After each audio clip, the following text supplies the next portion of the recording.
Incremental greetings. Welcome to Pleasurable Learning podcast. Second episode. Today we have the pleasure to have Axel from Bulgaria, that he will be sharing his experience. And one good thing about him is that he experienced both sides of the coin, the schooling system and free learning. So, Axel, can you introduce yourself, please? Yeah, I'm 22 years old. I'm from Bulgaria, as you said. And the things about me which are maybe interesting to your viewers is that I'm a high school dropout. So I dropped out at 11th grade. I have officially finished only 10th grade.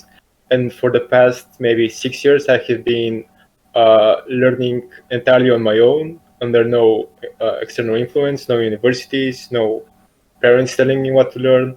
I have been free learning for 6 years now, yeah. 6 years, so you are 23 years old. Yeah, exactly. Okay. And just to remind, the 10th grade, what age is that? Yeah, that's so most people, when they're 10th grade, they are 16 years old. And I left when I was 17, so that's 11th grade. And yeah. So, one of the questions I have, I'm curious, is in what situation, what end up being a dropout? What do you mean? Yeah. You said an expression of a camel, and now I don't remember the expression. So, what was the last thing that, okay, now I'm absolutely sure I don't want to be in the school. Okay. So what motivated me to drop out? Yeah. Well, so at the time when I was thinking about dropping out, I had the idea that I wanted to work as a programmer. And actually my school was dedicated to studying computers, but at a lower level, like the hardware and stuff. But I was getting more and more interested in software. And when I Googled around, I realized that it is possible to become a programmer without having formal education. I mean, it may be harder, but it is much easier to achieve than in other professions. And so this kind of reduced my belief that staying in school will be beneficial for me when it comes to finding down a job down the line. And yeah, this was one of the main motivators. In fact, I had read the stories of people dropping out of university, like Bill Gates and Steve Jobs and so on, and thought to myself, okay, they dropped out of university and succeeded. Maybe if I drop out of high school, who knows? Maybe I'll succeed as well. And okay, so this was one of the things.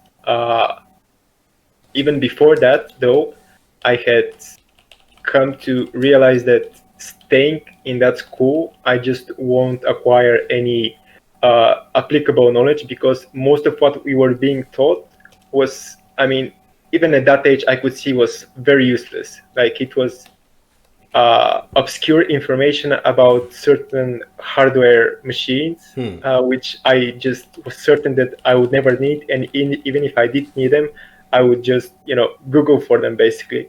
Like on one of the exams, we had to memorize these big tables which list the specifications of various CPUs, even very old ones. And I was like, when am I going to need this, So to restate what I mean, I just realized that I wouldn't acquire very useful skills at that school. And maybe the third factor, which influenced me, was my class was extremely rebellious. Like, we did some ridiculous things, and this kind of reduced the authority which I ascribed to teachers. Like, this rebellion gave me a very easy state of mind. And this also, in a sense, gave me the courage to drop out, because before that we had done things which maybe also required a little bit of courage, and it made the decision to drop out a little bit easier. So yeah, those are the three main factors. Wow. Okay. So you said already couple of very interesting facts. So you said your class were rebellious, Yes, extremely. extremely. But at least how I did understand it, that is perceived as something negative, being rebellious to the school system or to the teachers. Yeah, I mean, it was perceived very negatively by the other teachers and by the parents as well, because like in my country, I there are these parent-teacher meetings in which all of the parents and all of the teachers meet in a room and discuss how their students are doing, and of course the teachers will complain extensively about what we were doing at those moments. And so yes, I would get reprimands from my parents about doing these rebellious kinds of things. So yeah, it was perceived in a very negative light, and in fact, some of the things we did right now, I'm not very proud of them, but um, I don't know. I just, in a sense, I'm glad we did them at that point because they gave me this sense of freedom. That I can. I don't know. They just reduced the pressure which I felt at school. They made me feel it was maybe like a coping mechanism. The things we did. Exactly, because you said extremely rebellious with pursuit of negative, yet it was for you. It was a way to ease your mind, Oh yeah, I mean, which absolutely. you will see that this is um, um, a cognitive dissonance who can be negative, perceived as negative, and cause a very positive thing as to ease your mind. Yeah, I absolutely agree with that. And in fact, I would go so far as to say that some of the acts of rebellion which we did, as we were doing them, I was like maybe euphoric sometimes because this I had this strong urge to do something which would show that I don't want to be there. Like I don't like where I am right now.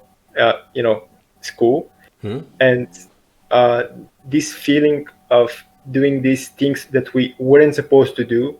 I know it gave me just this very strong rush of energy, and this very strong euphoric feeling. So yeah, it was definitely. I think it was very healthy in a sense. Because did you fear the consequences of these rebellious acts? Yeah, naturally, but I mean, maybe the first couple of times when we did them, I did fear it, but after that, maybe not so much. Maybe I got used to doing them, and maybe teachers got a little bit used to doing them. Like we developed this notorious reputation and kind of stuck with us, and so it was maybe a little bit expected of us to do those kind of things. As bad as that sounds, but at the end, I felt no fear in doing any of them. It was just yeah, no, no. The fear was definitely reduced. Exactly. So the fear was at the beginning, right? Yes, yes, yes. So what changes first? The repetition, um, and teachers and the system get used to that rebellion, right? Yeah, I mean, they got used to the fact that we were just doing things we weren't supposed to be doing. Nice. That's indeed a very interesting topic because you know the idea that we want to implement about school freedom, the education freedom. Yeah, yeah. That one of the caveats, one of the limiting factors, are the children, are the kids themselves, because they fear the consequences of the school system. Not just the teachers, also the parents, the reaction, the consequences. So I'm really keen. So if you can explain in more detail, what was the evolution of that fear? So, what there was a leader that started Yes, this yes, rebellion. yes, yes.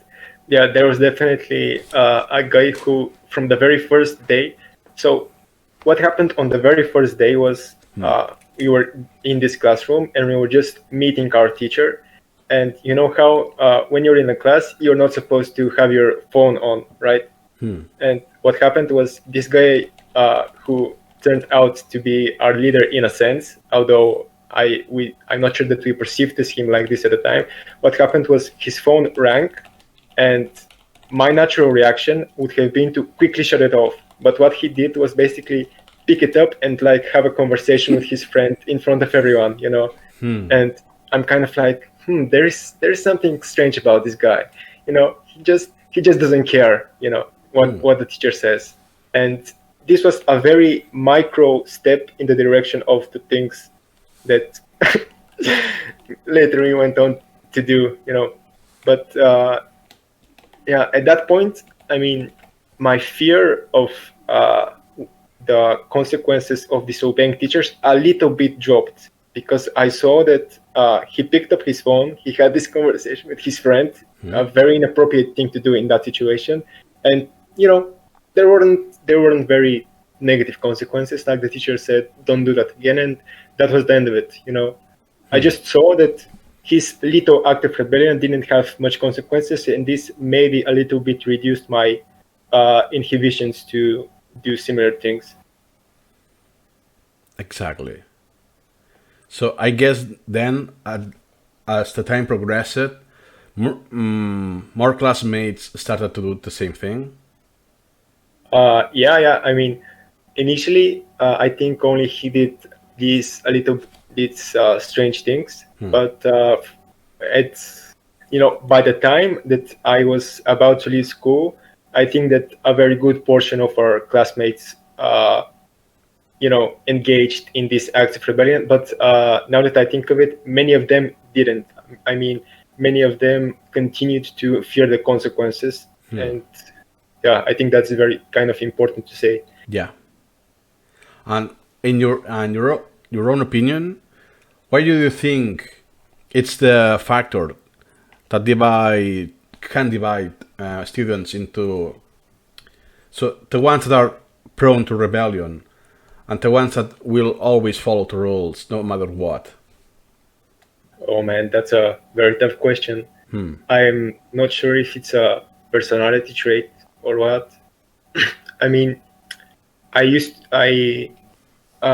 did engage in these acts of rebellion, but in my previous school, I was very afraid to do those things. So being rebellious, I'm not sure it's a personality trait for me. I just saw someone doing that, and then this kind of gave me the courage to do it. I guess that it also depends on the parents of the students. Like my parents weren't very strict, so even if they found out about some of the, you know, bad things I did at school, I wouldn't have received much punishment. But if you're from a much stricter family and you receive severe punishment, then those people would naturally be less inclined to rebel. So the home environment, I think, is a big factor when it comes to that. And I don't know, yeah, it's a very tough question. Yeah, that's a good observation you did. So the home environment also plays a role. It's not only the school. Yeah. And another interesting observation is that, let's say you get inspired to see someone else getting rebellious. Yeah, that was And just a huge factor. exactly. So you reacted to that reaction by itself. That's the key. How we can only speculate on that. But do you think if no one else started that rebellion to answer his phone and so on, do you think you will started to do yourself as a sort of leader? No, I don't think I would have been a leader. I don't think I would have rebelled had I not seen him do it. Interesting. And Do you think what happened to that student? Did he continue to high school? Well, he actually left our school, uh, 10th grade, uh, I think. And it was like they forced him to leave because it was just getting ridiculous with him. I mean, he was just. I'm sorry, I'm just remembering some of the things he did. It was just, he was very disobedient and he just had to leave. Okay, so was asked to leave. Yeah. Okay, but nice. And so, and what about the teachers? So, can you explain more or less their perspective, how they understood that rebellion? So, in the sense of why are they doing this? Uh, hmm. I never actually asked myself this. I, well, maybe because our school was predominantly boys. Like there were 4 girls in my class, and this was considered high. 4 out of like 26 or 7. And maybe the teachers just thought that because there are so many boys, they have like if there are more girls, you have this greater impulse to behave more normally. Maybe that is one thing that they thought, but I don't know. I'm just speculating. Yeah, It's I'm not sure I can give any useful insight about what the teacher's perspective on this was. Yeah, I have read something about male dominant societies because I'm assuming in Bulgaria it's also a male dominant society. Um, I'm not very sure. I'm not sure I can say so. Okay, so in the sense that male students are more likely to be problematic than female students. Oh yeah, That's it. yeah, Because definitely. at that age, because of the hormones, testosterone. Yeah. Okay, so you're saying this in this sense. Yes, but also in another sense, because like some of our acts of rebellion were pretty disgusting, and I think Okay. that if there are more females in the classroom, Ah, then you have less of an like you are more inhibited to do these disgusting things. That is one of the reasons, maybe. yeah. Okay. I'm guessing there will be sexual jokes. Yeah, much beyond sexual jokes. Well, okay. We will leave this to imagination of the audience. Yeah, I think that's Yeah. the good approach. Okay. So the key point is that the teachers, they didn't thought about, oh, if they complain so much about this about the school, it's for a reason. So I think they thought, oh, they are not well behaved. The problem is is their problem, the students' problems, not ours. Will you agree on that?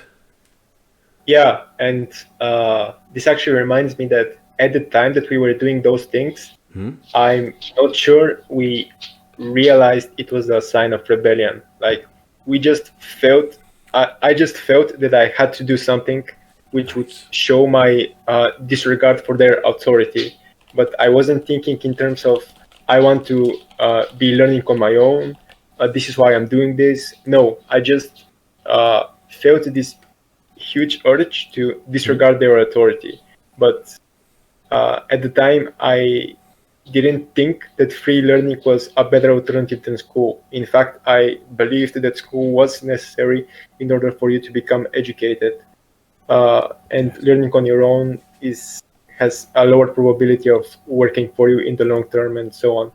So I believed that school was important and didn't do these acts of rebellion in order to influence the teachers or my parents or whoever to consider free learning as an alternative. I wasn't doing that with an intention. It was just kind of an instinct. So we can say that was an instinct of the perceived coercion, Hmm. just Yes. a reaction of that coercion. Yeah. That's good to know. And one topic you said also is that one of the reasons of the high school was to get a good job, right? Yeah. That you cannot get success without high school. Yeah. That's how I thought at the time. Without education, I will basically be a bum for the rest of my life. Like when I quit school, I literally was fine with just working a low-paying job. Like I had these stupid dreams of working in a library for the rest of my life and just reading all day. It's the kind of things you think when you're very young. I didn't have any problems with that. So if at the time that I was going to leave school, I had goals of, I don't know, having a good career or whatever, maybe I wouldn't have done it. I had just, no, at the time that I was about to leave school, I started to like programming and math, and I just wanted to learn them. And school was interfering with that. In fact, one of my ways of rebelling was in history class or in literature class or whatever, I would, in front of the teacher, open my maths book and just store problems from there. And multiple times that got me kicked out of the class, but I actually wanted that effect. So Yeah, if just to restate, uh, if I wanted to have a good career at 17, maybe I wouldn't have quit because I thought that school was necessary in order to have such career. exactly. So you wouldn't do it by itself, only for the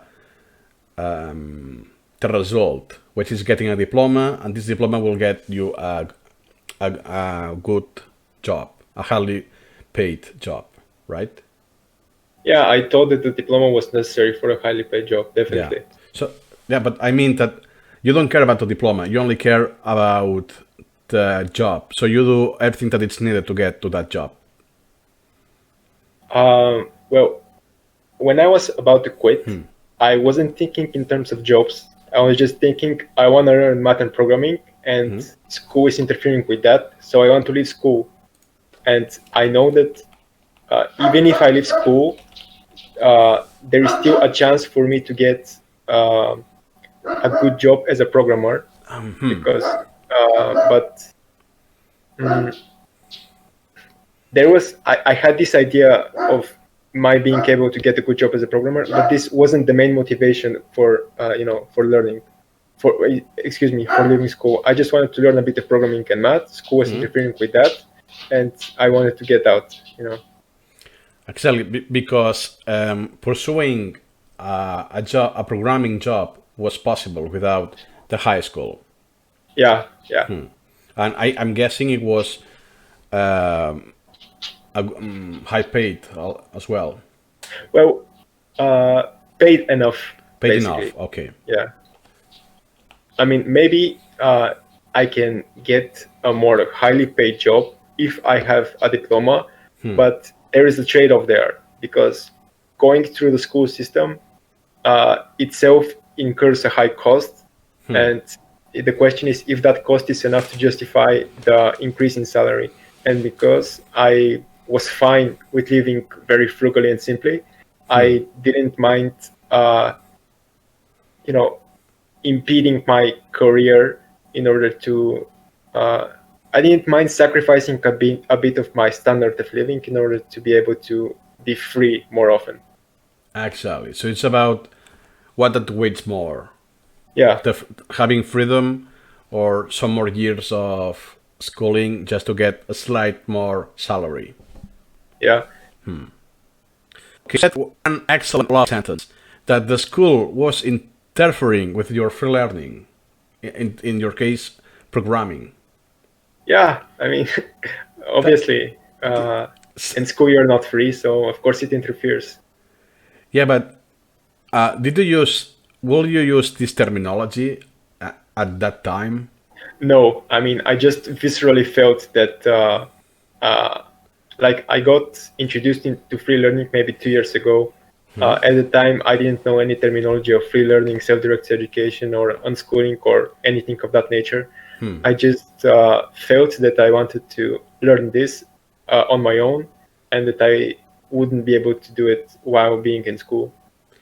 Nice. So you were following your land drive without Yeah. knowing you were having a land drive.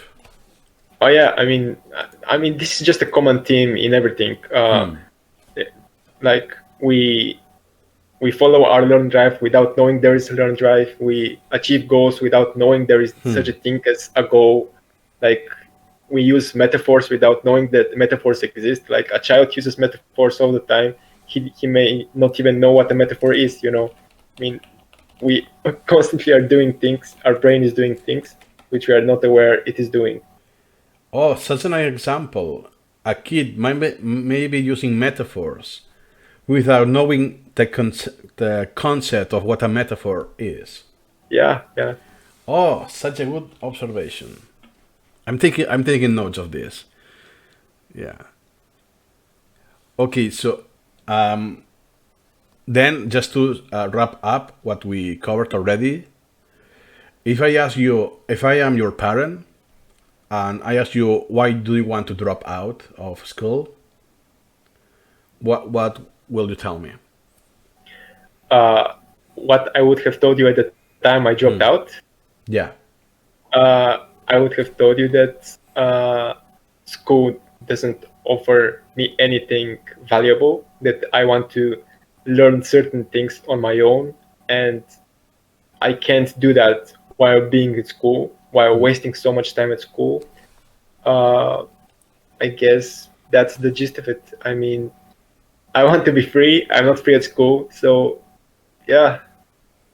And actually, the because I wanted to be a programmer, and I kind of read here or there that I can be one without formal education. This was important for my parents as well, because if I told them that I want to be a doctor, for example, and it's very hard to do that without formal education, they would have been much more reluctant to let me uh, leave school. So, and actually, another thing that I did was lie to my parents that I have known friends which began jobs as programmers without having formal education. I mean, whereas I didn't have such friends, just to convince them that it is not that detrimental to me career-wise to leave the school system. Nice. So you felt forced to lie to your parents, but for a good reason. Yeah. Because you think they wouldn't understand the motivation of dropping out. Yeah, I just didn't think they would. I mean, I'm certain that they want what's best for me. I am not denying that.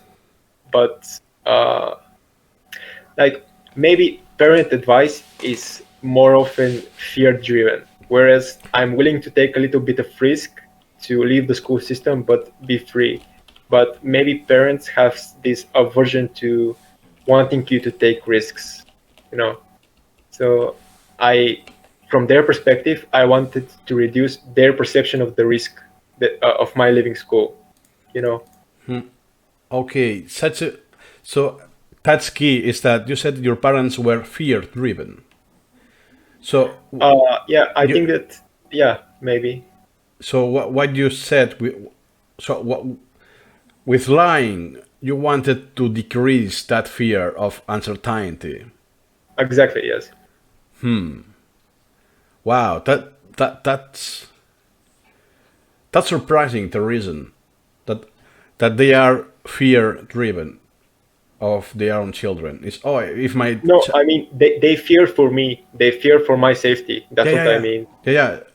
For instance, my child, if my child is going to drop off high school, he won't get successful in life.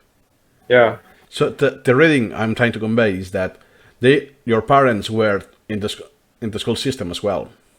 Oh, yeah, yeah. So and they have this mentality so hard code even as an adult lives that they cannot perceive an alternative. in the sense that if you don't go to high school, you won't get a successful life.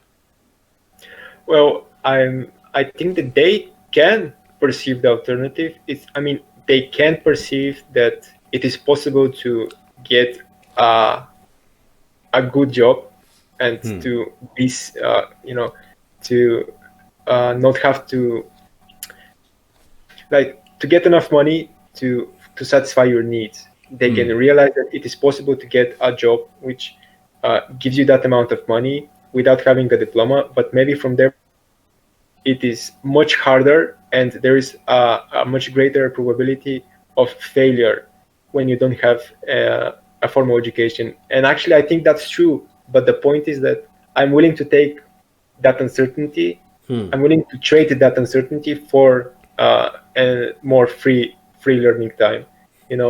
But maybe they aren't as willing to trade it as I am, and so I must reduce the uncertainty from their perspective. So that I must reduce it to a point at which they will be willing to trade it. Exactly. So the choices of jobs will be less because a lot of jobs you need a diploma, Yeah. but it's at least enough to get to make a living by yourself. Slightly, so a lot, slightly harder, but possible, feasible. Yeah, I'm not even sure it's slightly harder. Maybe it's much harder, but I'm just willing to make that decision and see where it leads me. And now, today, because you dropped out 6 years ago, right? Yeah. So what are your parents' thoughts today? Well, I think that they're much more reconciled to the fact that I dropped out. I mean, they see that I am doing well. They see that I am not a bum. I'm not wasting my time with, I don't know, like gambling or certain things that people associate with low education. I'm not doing. I'm not. How can I say? I'm basically developing myself, and they see that I'm doing that, and so they're much calmer to the fact that they let me drop out. I mean, I'm very healthy now, and this makes them less worried. That this makes them less worried for me. Exactly. So they look that you are healthier and that you are making a living by yourself. But I'm assuming do you live by yourself now? No, I mean, I'm still living with them, but this is by choice. I mean, this is a very different thing. I mean, I am paying my share with living with them. But I choose to live with them, even if I can live on my own, so that I can spend less money and therefore work less and therefore have more time to explore more of my interests. So it's more of an economic choice. Yes, because I'm very happy to live in a small room. I don't need my own apartment. I don't need any of that. And I just choose the more frugal option so that I would be able to learn more. Exactly. So your choice now is to spend more time learning. Yeah, exactly. Just the opposite of the school. That you were spending lots of time, yet learning scarcely, or not something you were keen to learn. Yeah, I mean, right now I am learning, quote unquote, important things at a much higher rate than I was doing it when I was at school. And I mean, they're seeing that, and they're seeing I'm not wasting my life away on video games or something. And yeah. Yeah, that's a recurrent thing. When parents think that my kid will spend all of his time playing video games and waste his life. Oh yeah, I mean, I was playing so much video games when I was at school. But right now, I just find other things much more interesting, and things which even adults, even people in the school system may say are important to learn. I mean, I'm against trying to impose on people what is important to learn, what isn't important to learn. But right now, on my own, I am learning things which even people who think we should impose those things, those people would say as well that they are important.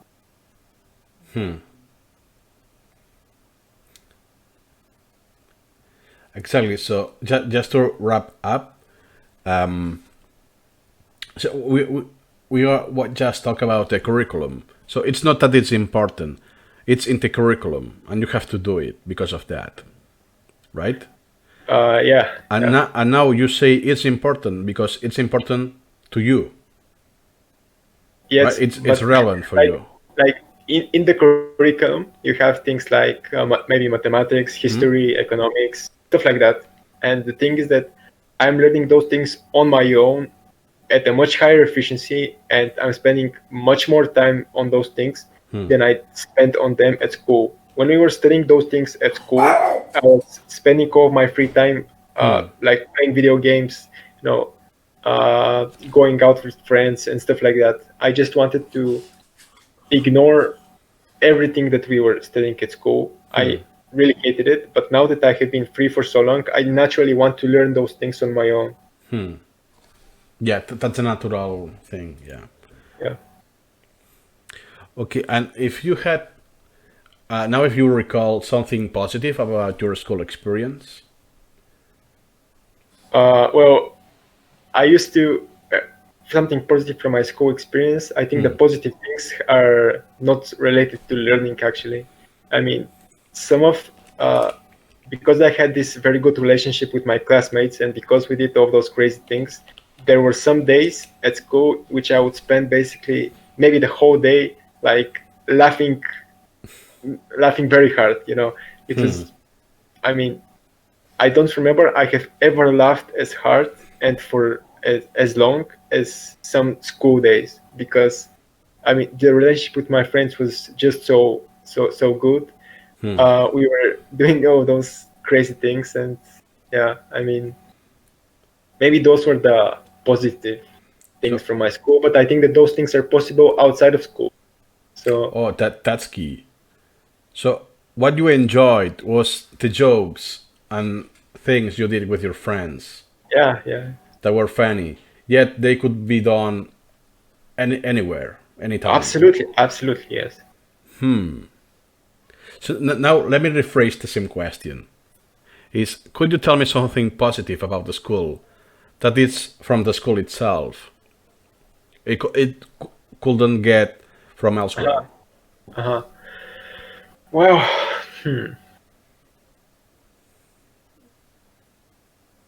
now I guess that uh, some people may, for me personally, I'm not sure I can think of any. Um, like I wanted to get in a university, but I only wanted to do that to make connections with other people. But um, at high school, I'm not sure that the connections you can make are, very. When you mean say connections, you mean friendships and Yeah, yeah, friendships with people who have similar interests as me. But I mean, that's why I want one of the reasons why I wanted to go to university, and I'm trying to see if those same reasons apply to high school. But yeah, I can't think of anything useful I got out of school that I wouldn't have been able to get somewhere else. okay. And if I ask the same with negative things, there is something we haven't talked about that you would like to outline. You mean negative, damaging things which I See, got from something, school? yeah. Is that what you mean? Uh, I mean, yeah, definitely. One of the things was a development of toxic memories towards many subjects, like history, like economics, like I don't know, basically pretty much everything, Yeah. except the things I was naturally good at, and like English or I don't know, information technology or whatever. But yeah, I developed many toxic memories towards those subjects, towards many subjects. I guess another thing which is bad about school is the harm to your sleep. Like when you're first, I think that before I had made the decision to drop out, I uh, purposefully slept less so that I would have more time to study what I liked studying because school was taking up so much of my time. And that's on the one hand, and on the other hand, pretty much all students who are first shift, who have to go to sleep, or I mean, who have to go to school early, their sleep is disrupted, which is also very damaging in the long term, especially when you are young. I guess the chronic stress is also a very detrimental factor of school. Like, as far as I know, it may even kill brain cells, although I'm not sure about that. But yeah, chronic stress is another very damaging component. Yeah, let me think. No, there is a general learn drive inhibition that goes on in school. Like you just don't want to learn as much. And actually, maybe the toxic memories contribute to that as well. Yeah, I guess I can go on about this for a while, but yeah, I guess that those are the main things that I can think of right now. Okay. Yeah, and of course, there are some flawed learning strategies which you develop at school, which I continue even at school for a considerable amount of years. So yeah. Okay, so I think that we can cover this in the next episode about the bad habits learned at the school, and until you discover through learning how you modified those habits, and if you have acquired more good habits. Yeah. That's Okay. if that's okay with you. Yeah. You mean in the next episode we're going to discuss that? Yeah. Thank you for listening. Also remember that we have a Discord channel, so you can interact with me and everyone else there, so we can help each other to pursue free learning and to undo some, if not all, the bad habits acquired in the school system and become free as a learner. Thank you for listening.